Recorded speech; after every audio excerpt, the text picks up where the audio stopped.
പുതിയൊരു വീഡിയോയിലേക്ക് എല്ലാ മാന്യ പ്രേക്ഷകർക്കും സ്വാഗതം. ഇന്ന് ഞാൻ നിങ്ങളുമായി പങ്കുവെക്കുന്ന അപ്ഡേറ്റ് സൂപ്പർ താരമായ റോമൻ റീൻസിൻ്റെ WWE ക്യാൻസൽ ചെയ്ത പ്ലാൻ എന്ത് എന്നുള്ളൊരു അപ്ഡേറ്റ് നമുക്കിപ്പോൾ ലഭിച്ചിട്ടുണ്ട്. അതായത് കുറച്ച് വർഷങ്ങൾക്ക് മുൻപുള്ള ഒരു കാര്യമാണ് നമുക്കിപ്പോൾ ഒരു അപ്ഡേറ്റ് പോലെ ലഭിച്ചിട്ടുള്ളത്. അതിൻ്റെ കൂടുതൽ ഡീറ്റെയിൽസ് ആണ് പങ്കുവെക്കാനുള്ളത്. റോമൻ റീൻസിൻ്റെ ബ്ലഡ് ലൈൻ ഗ്രൂപ്പിലെ അംഗമായിരുന്ന ജെ ഊസോ ഇക്കഴിഞ്ഞ ദിവസം ഒരു ഇൻ്റർവ്യൂവിൽ വെച്ചിട്ടാണ് ഈ ഒരു അപ്ഡേറ്റ് പങ്കുവെക്കുന്നത്. ജെ ഊസോ പറയുന്നത് റോമൻ റീൻസും ദി ഫീൻഡ് ബ്രേ വെയ്റ്റും തമ്മിലുള്ള ഒരു സ്റ്റോറി ആയിരുന്നു റോമൻ റീൻസിൻ്റെ ട്രൈബൽ ചീഫ് ക്യാരക്ടറിൽ അവർ ആദ്യം പ്ലാൻ ചെയ്തിട്ടുണ്ടായിരുന്നത്. എന്തൊക്കെയോ കാരണങ്ങൾ കൊണ്ട് അവർക്കത് ചെയ്യാൻ സാധിച്ചില്ല.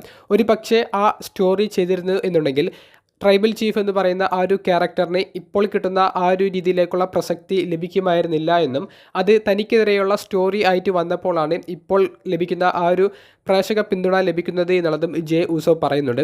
അതിനർത്ഥം ഫീൻഡിനെതിരെയുള്ള സ്റ്റോറി മോശമാകും എന്നല്ല, ട്രൈബൽ ചീഫ് എന്ന് പറയുന്ന ആ ഒരു ക്യാരക്ടറിന് കിട്ടിയ കൃത്യമായിട്ടുള്ള ഒരു ക്യാരക്ടർ എവല്യൂഷൻ ഉണ്ട്. ആ ഒരു എവല്യൂഷൻ അത് tribal chief versus the fiend തമ്മിലുള്ള സ്റ്റോറിയിലൂടെ കിട്ടുമായിരുന്നില്ല എന്നാണ് ജെ ഊസോ പങ്കുവച്ചത്. നമുക്കെല്ലാവർക്കും അറിയാം, നമ്മൾ എല്ലാവരും ഒരു ഡ്രീം സ്റ്റോറി പോലെ കാത്തിരുന്നതാണ് റോമൻ റീൻസും ഫീൻഡ് ബ്രേ വെയ്റ്റും തമ്മിലുള്ള ഒരു സ്റ്റോറിക്ക് വേണ്ടി. പക്ഷേ അത് നമുക്ക് കാണാൻ സാധിച്ചില്ല, ഇനി ഒരിക്കലും കാണാൻ സാധിക്കുകയുമില്ല. എന്താണെന്ന് വെച്ചാൽ റോമൻ റീൻസിൻ്റെ ട്രൈബൽ ചീഫ് അല്ലെങ്കിൽ ബ്ലഡ് ലൈൻ എന്ന് പറയുന്ന സ്റ്റോറി തന്നെ വരാനുള്ള കാരണം റോമൻ റീൻസിൻ്റെ 2020 സമ്മർ സ്ലാമിലെ ആ ഒരു മാസ് റിട്ടേൺ ആയിരുന്നു. അന്ന് റോമൻ റീൻസ് ഫീൻഡിനെയൊക്കെ ആക്രമിച്ച് പിന്നീട് പേയ്ബാക്കിൽ ഫീൻഡിനെയും ബ്രോൺ സ്ട്രോമനെയും ട്രിപ്പിൾ ത്രെറ്റ് മത്സരത്തിൽ നേരിട്ട് അവരെ പരാജയപ്പെടുത്തിക്കൊണ്ടാണ് അദ്ദേഹത്തിൻ്റെ ഈ ഒരു ക്യാരക്ടറിനും ചാമ്പ്യൻഷിപ്പ് റണ്ണിനും തുടക്കം കുറിക്കുന്നത്.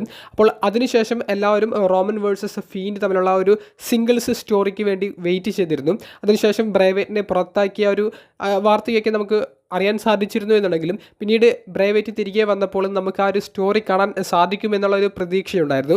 ആ ഒരു സമയമായപ്പോഴേക്കും റോമൻ റീൻസ് ബ്ലഡ് ലൈൻ എന്ന് പറയുന്ന ഫാക്ഷൻ വിപുലീകരിച്ചുകൊണ്ട് WWE തന്നെ റോമൻ റീൻസിനെ തകർക്കാൻ പറ്റില്ല എന്നുള്ള വലിയൊരു ഓറ സൃഷ്ടിച്ചു കഴിഞ്ഞിരുന്നു. അവിടേക്കാണ് ബ്രേ വെയ്റ്റിൻ്റെ ഒരു തിരിച്ചുവരവ് പിന്നീട് നമുക്ക് കാണാൻ സാധിച്ചത്. അപ്പോൾ നമ്മൾ ഈ ഒരു ഡ്രീം സ്റ്റോറിക്ക് കാത്തിരുന്നു. പക്ഷേ നമ്മളെ എല്ലാവരെയും വിട്ടുപിരിയുന്ന ബ്രേ വെയ്റ്റിൻ്റെ വാർത്തയാണ് പിന്നീട് നമുക്ക് കേൾക്കാൻ സാധിച്ചത്. ഒരു പക്ഷേ അന്ന് റോമൻ വേഴ്സസ് ഫീൻഡ് തമ്മിലുള്ള സ്റ്റോറി നടന്നാൽ റോമൻ തന്നെയായിരിക്കും വിജയിക്കുക. അത് നമുക്ക് ഉറപ്പിച്ചു പറയാൻ സാധിക്കുന്ന ഒരു കാര്യമാണ്. എന്നാലും നമ്മൾ ഡ്രീം സ്റ്റോറി പോലെ കണ്ടിരുന്ന ആ ഒരു സ്റ്റോറിയും ആ ഒരു മാച്ചുമൊക്കെ നമുക്ക് കാണാൻ സാധിക്കുമായിരുന്നു. അത് നമ്മളെ സംബന്ധിച്ച്, പ്രത്യേകിച്ച് റോമൻ റീൻസിൻ്റെ ആരാധകരെ സംബന്ധിച്ച് വലിയൊരു നഷ്ടമാണ്.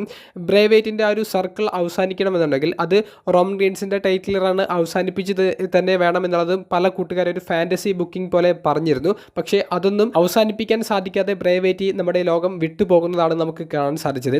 ജെ ഊസോ പറഞ്ഞത് അനുസരിച്ചാണെങ്കിൽ ഒഴിവാക്കാനുള്ള കാരണം എന്തായിരിക്കും എന്നുള്ള നിങ്ങളുടെ അഭിപ്രായം കമൻറ്റ് ബോക്സിൽ ഒന്ന് രേഖപ്പെടുത്തുക. അപ്പോൾ അടുത്തൊരു വീഡിയോയുമായി കാണുന്നത് വരെ ബൈ.